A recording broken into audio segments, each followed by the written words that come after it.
I'm Chloe Benson, 32 years old, living in Charleston, South Carolina.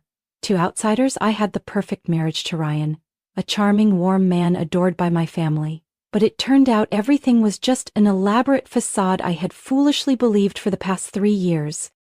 The trip to New Orleans with my 3 closest friends was a gift to myself after months of grinding at the law firm. We had planned it for half a year. Spa days, food tours, iconic jazz bars. But after just 2 days, everything fell apart. Emily had a seafood allergy reaction, and Lisa got pulled into an emergency at her office, leaving the group deflated. I decided to cut the trip short. All I could think about was Ryan's face lighting up when I showed up early with his favorite beignets and that bourbon he always talked about. I even smiled to myself as I parked in front of our house. I entered through the garage like always, hoping to surprise him, but I was the one who got surprised. From the second floor I heard Ryan's voice, low but crystal clear. "Marriage is just a shackle, Mark. If it weren't for Chloe's family money, I'd have been gone ages ago." I froze on the stairs. Blood rushed to my ears. My heart pounded so hard I could barely breathe. I waited for the laugh, thinking maybe he was joking. But there was only silence. Then Ryan laughed. A cold, bone-chilling laugh. Honestly, playing the perfect husband is easy, especially now that her dad's about to bring me into the executive board. Give it a few more years, and I won't have to pretend anymore.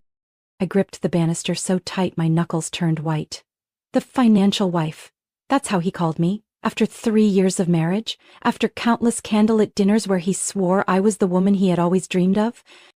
I don't know how I stayed calm, but I did. I quietly walked back down, grabbed the paper bag with beignets and the bottle of bourbon, and left the house without a word. I parked at the airport lot and sat there for hours, crying until my face was blotchy and swollen. An old woman tapped on my window, asking if I needed help. I forced a bitter smile, shook my head, and told my first lie of the day. My dog just died. When I returned home the next day, I entered through the front door, greeting Ryan with a gentle smile. He hugged me tight, kissed me like nothing had happened, as if the words he spewed 2 nights before were just a bad dream. But I knew, from that moment, I was living with a stranger. A man I'd have to pretend to love just a little longer, long enough to expose everything he was hiding. 5 days passed. 5 days sleeping beside a man who called me a walking ATM, still pretending to believe his cheap, sweet words. 5 days of watching, analyzing his every move, every gesture, seeing the cracks in the narrative Ryan had so carefully crafted. I couldn't sleep for 5 nights straight. Ryan kept holding me like he hadn't shattered my trust with a careless phone call, but I saw him with different eyes now, the eyes of a woman no longer blind. That Friday morning I made my move. I told him I had to stay late at the law firm, but instead I went to the bank. I checked our joint account and wasn't surprised to see suspicious transactions. Ryan had been withdrawing small amounts, $300 or $400, enough to fly under the radar, but in total nearly $25,000 over 6 months. I tracked the withdrawals. Most were made during the so-called investor meetings in Savannah. Strangely, there were no hotel bills, no restaurant charges, nothing legitimate. The money vanished into ATMs around Littleton, his old hometown. My gut told me to dig deeper. I remembered his old gym bag he always took to the gym. Inside, I found a burner phone. A cheap, untraceable phone from a convenience store. He set the password to his birthday. So predictable I almost laughed. But the laugh tasted bitter. Only one number was saved under the letter M. The texts cut through me like knives. "I miss you. Almost there. Just hang in a little longer. Be patient, Marissa. We'll have it all once I make it onto the board." Chloe has no clue. Marissa. A name I had never heard in 3 years of marriage, but she clearly wasn't a stranger to Ryan. And me? I was just a stepping stone to them. I took photos of everything, stored them on an external drive hidden in my office safe. I wouldn't leave a single crack for Ryan to exploit. From now on, I was playing his game, but by my rules. I secretly opened a personal bank account at a small local bank downtown, where Ryan had never set foot. I started transferring money from our joint account into it, bit by bit, never more than $500 at a time, steady as quiet waves wearing down the shore. I knew this might be bending the law, but I also knew Ryan had never played fair. On the outside, I stayed the doting wife, cooking dinners, asking about his day, but I left subtle clues. I forgot to pay the utility bill, letting him see the credit card was declined. I left staged emails open inquiring about divorce lawyers. I casually dropped hints that my father might be restructuring his private investments due to economic uncertainties. Ryan's reaction? Panic disguised under a polished mask. He started checking my phone, snooping through my emails, and out of nowhere suggested we take a vacation to Napa Valley to rekindle the spark. I smiled, nodded, fully aware he was testing the waters, trying to see if I had caught on. Day by day, he grew more unsettled. I noticed him trying harder with every little gesture, offering to drive me to work, brewing my morning coffee, even cleaning the balcony he had ignored for an entire year. But his eyes weren't the same. They carried the fear of someone losing control. I had everything I needed: proof of his withdrawals, the texts to Marissa, and most importantly, my confidence. I was going to let him believe everything was still under his control, just a little longer. I wanted Ryan to taste the same helplessness he had so casually inflicted, to feel the weight of the chessboard shifting right under his feet. And when the time was right, I'd make sure he couldn't get back up. I started changing. Nothing drastic, nothing too obvious, just small enough for Ryan to feel the unease creeping in. I stopped sending him sweet texts during work hours, stopped asking what he wanted for dinner.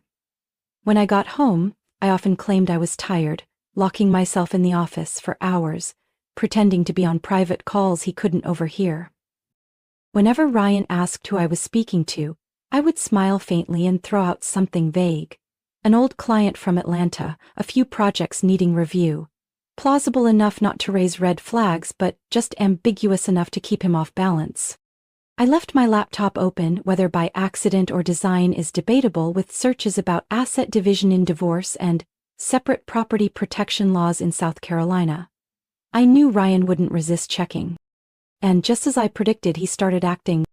Ryan grew strangely cautious. He lurked while I slept, checked my phone when I was in the shower, even rummaged through my purse if I left it on the chair.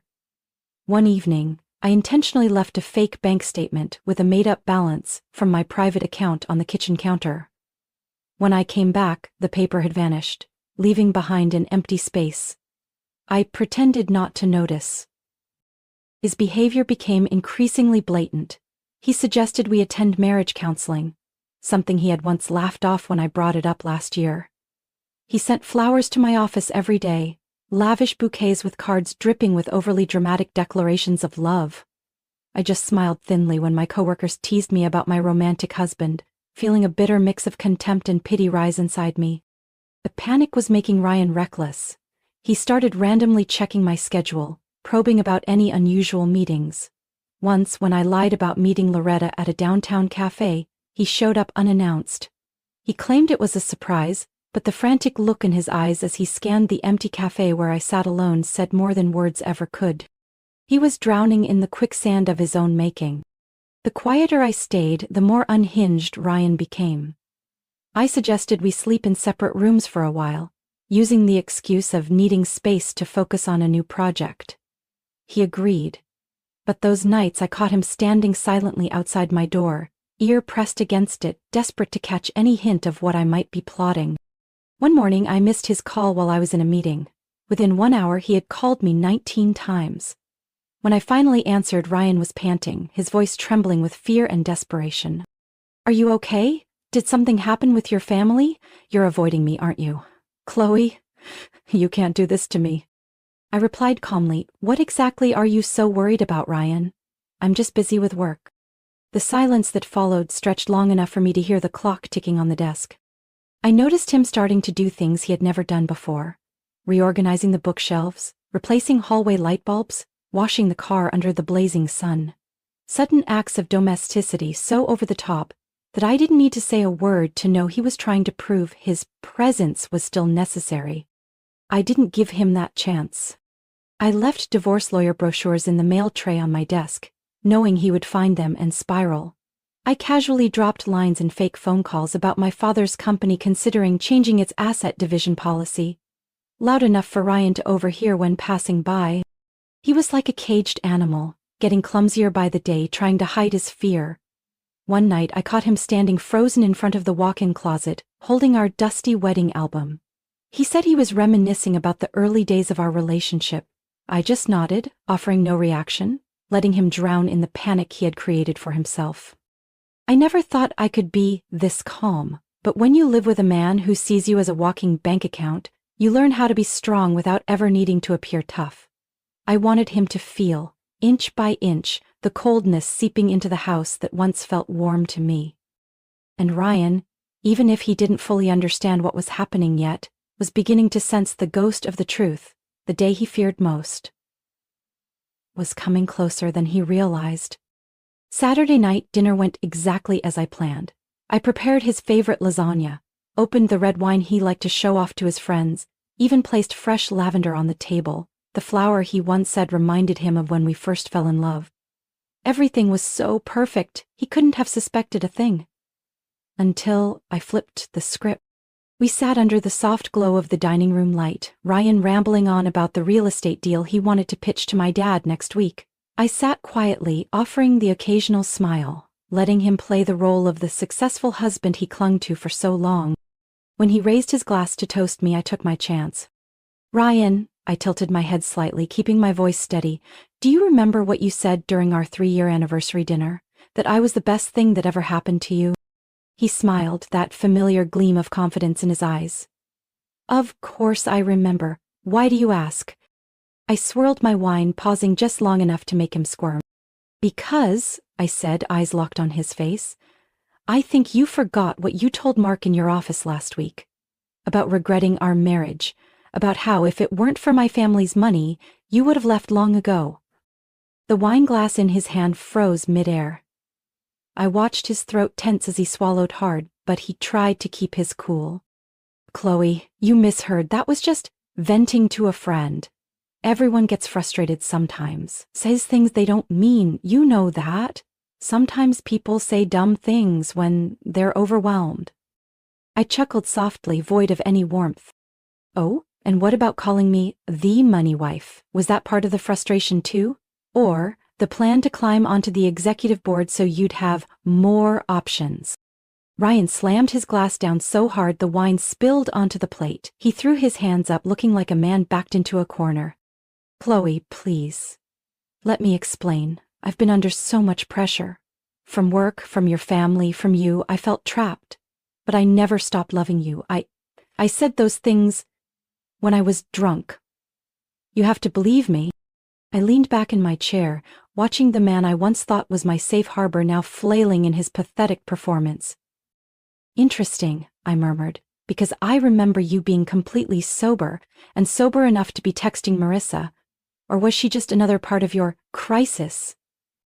Ryan turned pale. Now he had no excuses left. He stammered, then broke down in tears. The same tears that once melted my heart now only filled me with disgust. Chloe, you can't throw away everything we've built over one bad night, right? Have you thought about maybe having a baby? It could help us. Heal things. I laughed. This time the sound was as sharp as a blade. Ryan, I leaned in close, speaking slowly. If you think a baby is going to chain me down, you're just digging your hole even deeper. I stood up, not rushed, not angry. Everything I needed was already in my hands. I looked at him one last time, catching that desperate, broken look in his eyes, and I knew I was in control now. Dinner ended without anyone touching dessert. Ryan sat motionless at the table, clutching his hair in frustration, while I walked upstairs, locked the door, and smiled for the first time in months. Not because I felt victorious, but because I knew the game was over the moment he realized I had heard everything. I didn't give Ryan another chance to act. The next morning I left the house early, leaving him behind with the messy kitchen and the suffocating air of defeat. I went straight to the office of my private attorney, a woman Loretta had introduced me to, someone far removed from my family's social circle. Margaret Fields, a specialist in marriage and asset law, welcomed me into her small but discreet office in West Charleston. She didn't need much explanation. The evidence I brought was enough for anyone to see exactly the kind of man Ryan was. I've seen plenty of complicated divorces, Chloe. she said calmly. But I have to say, your husband isn't just unfaithful, he's stupid. What he left behind, the bank transactions, the burner phone, the texts with Marissa, they're a gift to us. I nodded, needing no more comfort. I no longer needed pity from anyone. Within 1 week, I worked closely with Margaret and my family's financial team. Every joint account, every trust I had once foolishly allowed Ryan to access was immediately frozen. He had no clue. I let him believe everything was fine, letting him play the perfect husband for a few more days. I met privately with my parents on Sunday evening in our family office. It wasn't easy to bring up. My father had always seen Ryan as the son he never had, and my mother once called him the golden son-in-law. But this time I kept my emotions out of it. Once I laid out the evidence, the room fell into a heavy silence. My father, the man who believed he could see through anyone with a single look, said nothing. My mother cried, but she didn't hug me like she usually would. She just whispered quietly, "My daughter doesn't deserve this." I persuaded them to stay silent until everything was settled. My father reluctantly agreed. He had lost his faith in Ryan, but it seemed his disappointment in himself cut even deeper than the betrayal itself. 3 days later, Margaret filed the divorce papers, complete with all the evidence, in court. Ryan was served while sitting in a meeting, pretending to discuss investment strategies with one of my colleagues. The look he gave me, I'll never forget. Shock, panic, then fury. But I only smiled faintly, nodding to him like any partner whose contract I was about to terminate. With irrefutable evidence and the full backing of my family's finance team, the divorce moved faster than I expected. In just 3 weeks, the court granted my request. The marriage was deemed fraudulent from the start, nullifying most of the prenuptial agreements in my favor. Ryan was cut off from every asset, every investment, every trust fund he once bragged about to his friends. He even had the audacity to demand the sports car I had given him for his birthday last year. But Margaret simply played the audio recording of him telling Marissa he only married me for money. The final hearing was swift. No one pitied him. I signed the divorce agreement in Margaret's office, my hands steady, my heart no longer bleeding. When the pen touched the last page, I knew I had closed a chapter I would never allow anyone to rewrite. Ryan didn't even wait the 24 hours mandated by the court. He disappeared from our house that very night. I wasn't there to see him off. I went out for dinner with Loretta, enjoying my favorite steak. The first time in 3 years I didn't have to pretend to be happy. It wasn't about feeling triumphant, I just felt weightless. Ryan always thought he was the one writing the script for our marriage, but he forgot. His so-called money wife could just as easily write her own perfect ending. News of our divorce spread faster than I anticipated. Charleston is small enough for whispers to travel from ear to ear, and fake enough for people to act like they'd never heard a thing when running into each other at charity galas or garden parties. Ryan didn't just lose his financial privileges, he lost the image he had carefully built over 3 years. Those who once called him the perfect son-in-law turned their backs on him overnight. His friends avoided him, business partners kept their distance, and his own family sent me a half-hearted apology text once everything unraveled. I heard through the grapevine that Ryan had moved into a cheap rental apartment in North Charleston, a far cry from the lavish dinners and suffocating cocktail parties he used to thrive on. But he wasn't alone. Not long after, Loretta sent me a photo. Ryan hand in hand with a tacky blonde woman at a cheap bar near Littleton. Marissa, the same woman from those sickly sweet messages he sent while lying next to me. The one he promised a royal life once the plan was complete. I wasn't surprised, nor was I angry. I quietly saved the picture as a reminder that when someone used to leech off others loses their lifeline, they quickly look for a new target. A week later, I received an email from Marissa herself. Her tone was defiant, laced with arrogance. "Chloe, I know it must hurt to see Ryan finally happy with someone he truly loves, but you don't need to worry anymore. He chose me." I laughed. No rage, no bitterness. I replied with just one line. "Good luck, Marissa, you'll need it." I didn't need to explain, she would figure it out soon enough. What Ryan did to me, he would do to her. Men like him don't change. They only change their targets. As for me, I moved out of the house that was never truly a home just 2 weeks after the final hearing. I rented a small apartment by the river, where I could sit for hours on the balcony, watching the sunset ripple on the water with no one to interrupt me. I painted the walls in my favorite cream color, hung paintings Ryan used to mock as too girly. Those little things, which once seemed insignificant, made me feel, for the first time in years, that I was truly living for myself. The first few nights in my new place weren't easy. I didn't cry because I missed Ryan. I cried because I mourned the version of myself who once believed in a love that turned out to be a lie. But that pain didn't last. It made room for a kind of freedom, lighter than anything I had ever known. My parents, after dealing with their own heartbreak, slowly became more proactive in reconnecting. My dad would sit with me on late evenings, saying little, just sharing a beer and watching baseball like we did when I was a kid. My mom sent me links to articles titled things like, "Signs He's a Gold Digger." I only smiled politely but appreciated her heart was in the right place. Loretta became my inseparable companion. She dragged me to yoga classes, hiking trips, and cooking classes I had always been hesitant to try. I made mushroom risotto for the first time, and no one tried to take over the kitchen. I gradually reclaimed the pieces of myself I had lost in my marriage to Ryan. I laughed out loud in coffee shops without caring about the looks I got. I embraced quiet evenings alone with a glass of wine and an old jazz playlist Ryan used to mock. Ryan thought he would destroy me, but all he did was help me find myself again. A month later, I received an invitation to speak at a women's law conference in Atlanta on the topic of financial self-protection in marriage. I chuckled when I read the email.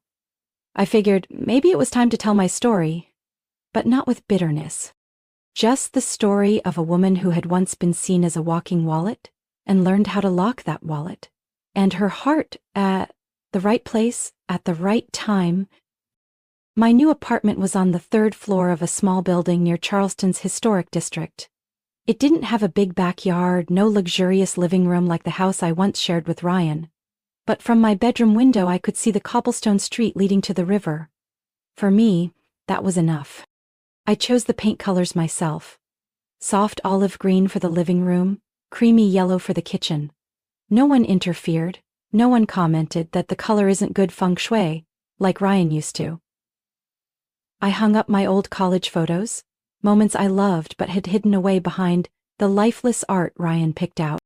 On my first night there, I opened my favorite bottle of wine, sank into my newly bought armchair and watched the golden light bounce off the ceiling.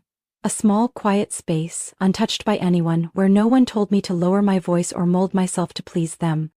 I spent time rediscovering things I had abandoned. I signed up for a pottery class every Wednesday night. Beneath the clumsy glaze and awkward shapes, I realized how long it had been since I let my hands create something I truly loved. I also started reading old books, things Ryan used to scoff at as a waste of time. On Sunday mornings, I rode my bike along the river, breathing in the salty ocean air. I smiled when I caught myself humming along to an old song playing in my earbuds, not even realizing it. For the first time in years, my laughter wasn't forced. After everything, my parents also became a stronger anchor than ever.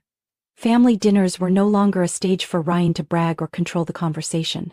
My dad grew quieter, but each time he patted my shoulder, his eyes said more than 100 words. My mom? She became an unexpected ally. She no longer sent me articles about spotting a gold digger, but instead, recipes for the apple pie I loved most as a child. Loretta never left my side. She pulled me into endless coffee dates where we talked about everything but Ryan. We attended art exhibitions, outdoor indie concerts, the kind of things Ryan once sneered at as stuff for dreamers stuck in a fantasy world. Sometimes I still ran into old acquaintances of Ryan's around the city. They looked at me with a mix of pity and curiosity. I just smiled faintly, walking past them as if they were nothing but blurry shadows. Ryan used to be my entire world. Now, he was just an outdated name I no longer cared to mention. My life slowly filled with genuine connections. I learned how to say no to things that didn't make me happy. I realized sleeping alone wasn't as scary as I once thought. In fact, It became a time where I could listen to myself, healing invisible scars I had once pretended weren't there. One late night, I received another email from the Atlanta conference. They invited me to be a speaker for the panel on protecting women's financial rights in marriage. I spent a night thinking it over, then typed out my acceptance. Not because I wanted to relive the old story for sympathy, but because I wanted other women to know freedom doesn't come from anyone but yourself. Ryan had taught me the most expensive lesson of my life, and I knew I would never forget it. But I also wouldn't let the past hold me back anymore. The next morning, I brewed a cup of black coffee and stood on the balcony, watching the faint outlines of sailboats in the distance. I didn't need fancy dinners or expensive gifts. What I needed was peace. And I knew, this time, no one could take it away from me. I'm not sure when exactly I stopped thinking of Ryan as a wound. Maybe it was one spring afternoon when I was rearranging my small pots of plants on the balcony, my hands covered in dirt, yet my heart felt light. Or maybe it was that morning when I realized I had forgotten his birthday without a single pang of guilt. Truthfully, I didn't care anymore. I stopped looking for him in familiar corners of the city, stopped wondering what he was doing, where he was, or who he was with. The messages and photos Loretta occasionally sent me of him and Marissa, as a joke, now only made me scroll past indifferently. His life was now his own, no longer tangled up with mine. I spent more time focusing on myself. I signed up for a French class, something Ryan once mocked as silly who needs a dead language.